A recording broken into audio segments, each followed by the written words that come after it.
We have two services on Sunday. We want to welcome our online viewers.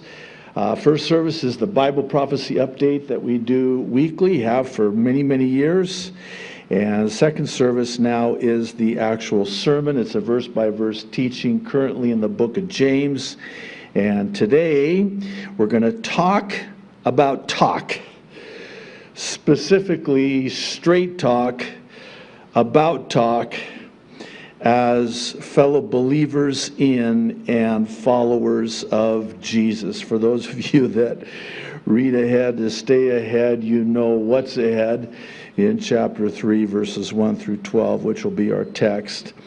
Also, for those of you that are watching by way of YouTube or Facebook, we would encourage you to, at this time, go directly to the website at jdfarag.org for the uncensored and uninterrupted entirety of today's update. And with that, we'll get started. For today's update, I want to talk with you about the well-known idiom of a blessing in disguise as it relates to Bible prophecy.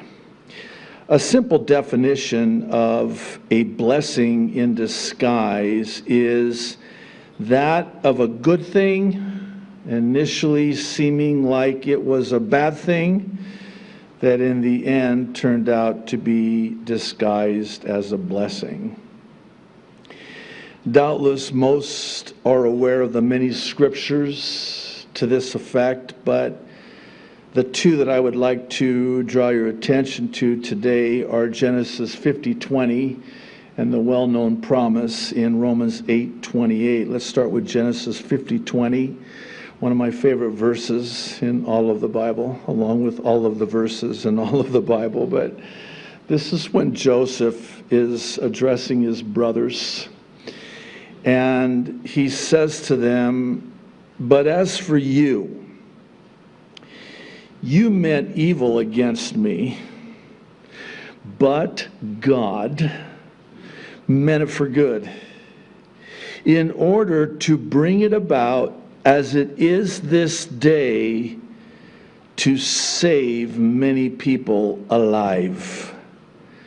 Romans 8:28, we really should include Romans 8:29, but Romans 8:28.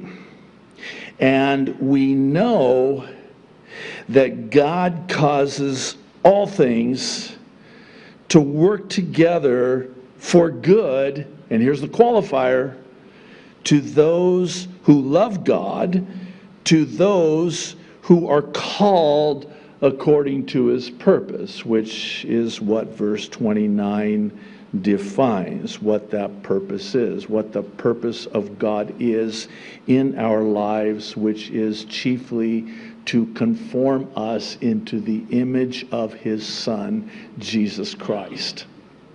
Now, it's important to understand, and we talked about this on Thursday night in our study through Jeremiah. I'm chuckling because, wow, what a book. But the love of God is always unconditional. However, many of the promises of God are conditional. Maybe I need to explain that just a little bit. God's love for us is unconditional. It's the agape love, agape. This unconditional love that is not predicated upon anything that we do. That's the love of God, but when it comes to the promises of God, there are conditions to God's promises, and this is one of those cases where we're promised conditionally that God is going to take everything, as bad as it seems, and as only he can, he's going to make it good, work it for good. We don't know how, we don't know when, we don't know the way, but by faith we can know, keyword, that God will take the bad and make it good. No matter how bad it is, It cannot and will never change how good God always is. His love is unconditional. Now, you probably know where I'm going with this, so I'll get right to the point and say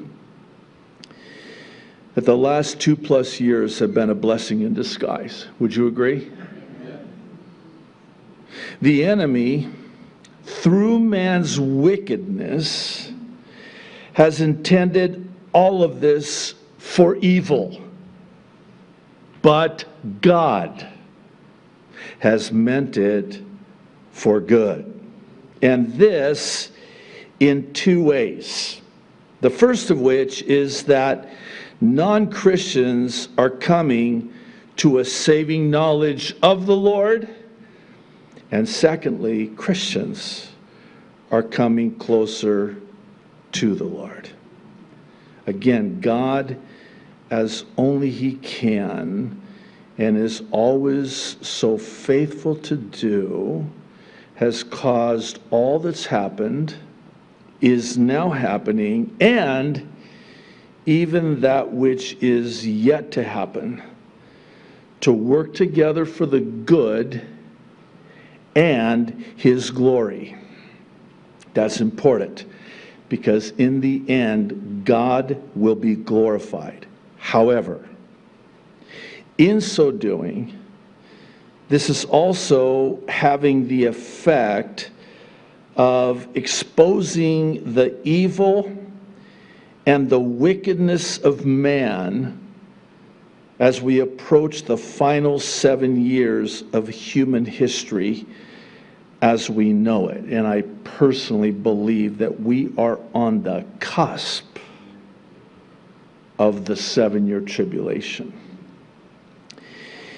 In the book of Daniel, the last chapter, there's this fascinating prophecy concerning the 7-year tribulation that, when truly understood, speaks to this paramount, powerful principle concerning this prophecy. I want to start with the first 4 verses of Daniel chapter 12. At that time, verse 1, Michael shall stand up, the great prince who stands watch over the sons of your people, and there shall be a time of trouble, such as never was since there was a nation, even to that time. By the way, Jesus in Matthew's Gospel, chapter 24, we know it as the Olivet Discourse, quotes that verse that we just read concerning the tribulation being the likes of which man has never seen, nor will ever see again. And at that time, Daniel, your people, Israel, shall be delivered. Everyone who is found written in the book. And, verse 2, many of those who sleep in the dust of the earth shall awake, some to everlasting life, some to shame and everlasting contempt. Those, verse 3, who are wise shall shine like the brightness of the firmament, and those who turn many to righteousness like the stars forever and ever. But, verse 4, listen very carefully. You, Daniel, shut up the words and seal the book until the time of the end. Many shall run to and fro, and knowledge shall increase. You've probably heard this prophecy taught before about knowledge increasing, people going to and fro. Many times, I've done it myself. We'll couch it in terms of travel. the increase of technology, and certainly that has happened, and that is part of this prophecy. But I want to propose another possibility in terms of the interpretation of this prophecy that might open it up to you as it did to me. So Daniel is told to seal up this prophecy. Seal up, shut up the words, and seal the book until it's time. When's that time? Oh, at the end of time. Seal it up until then.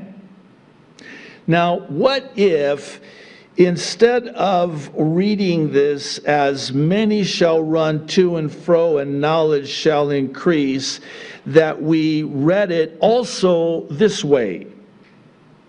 Many will go back and forth, to and fro, through and through, to increase knowledge of the prophecies that have been sealed up and shut up in this book until the time of the end. I did my best. I hope you got that. Are you following with me? Because is that not the context? Again, stay with me, because the context in which Daniel is inspired to write this, and this inspired record of the dialogue that Daniel has with Michael concerning the prophecy in this book. And now Daniel is told, seal it up, close it up, shut it up. This is not for you now. This is for your people then. When? At the end. Oh! So that means that at the time of the end, it's no longer shut up or sealed, because there will be many that will go through and through to increase knowledge of the prophecies in this book. Verse 8 of Daniel 12, we see it again. Now, here's Daniel responding in this dialogue that he's having with Michael. And he says, although I heard, I did not understand. Then I said, my Lord, what shall be the end of these things? And he said, go your way, Daniel, for the words are closed up and sealed till the time of the end. And then he says this, verse 10. Many shall be purified, made white, and refined. But the wicked shall do wickedly, and none of the wicked shall understand. But the wise shall understand. In other words, Daniel, close it up. This is not for you.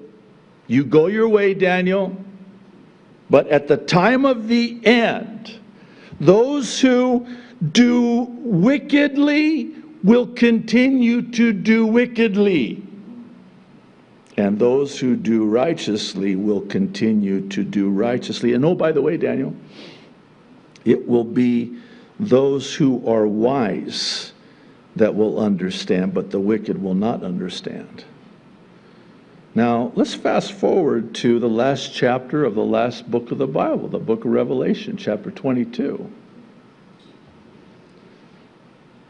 Verse 10. John, by the Holy Spirit, writes, and he said to me, do not seal the words of the prophecy of this book. Oh, wait. Did you talk to Daniel about that? Because he was told to seal it up. No! Unseal it. Don't seal the words of the prophecy of this book. Would you like to know why?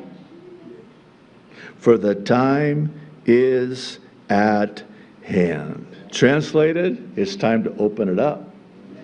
Don't seal it anymore. It's opened up. Take that seal off. Open the words of the prophecy of this book. It's time. It's time. Oh, chicken skin. Goosebumps for those of you on the mainland. We call it chicken skin here. And then notice verse 11. He says the same thing that Daniel was inspired to write. He says, he who is unjust, let him be unjust still. He who is filthy, let him be filthy still. He who is righteous, let him be righteous still. He who is holy, let him be holy still. Oh, this settles my heart. And if you'll kindly allow me to, I want to share with you how God has just, encouraged my heart, strengthened my heart, settled my heart concerning all that is happening. And it's kind of filled in some blanks, if I can say it like that, and connected some dots by way of an explanation. It might explain, it certainly does not excuse it, but now I see why. Because I just got done reading this unsealed, opened up prophecy in the book about how that those who do wickedly will continue to do wickedly. Oh, I see now. And those who are doing righteously will continue to do righteously. Those who are holy will continue to be holy. You see what's happening here? This is why I'm calling it a blessing in disguise. Well, let's go ahead and end the YouTube and Facebook live stream at this time.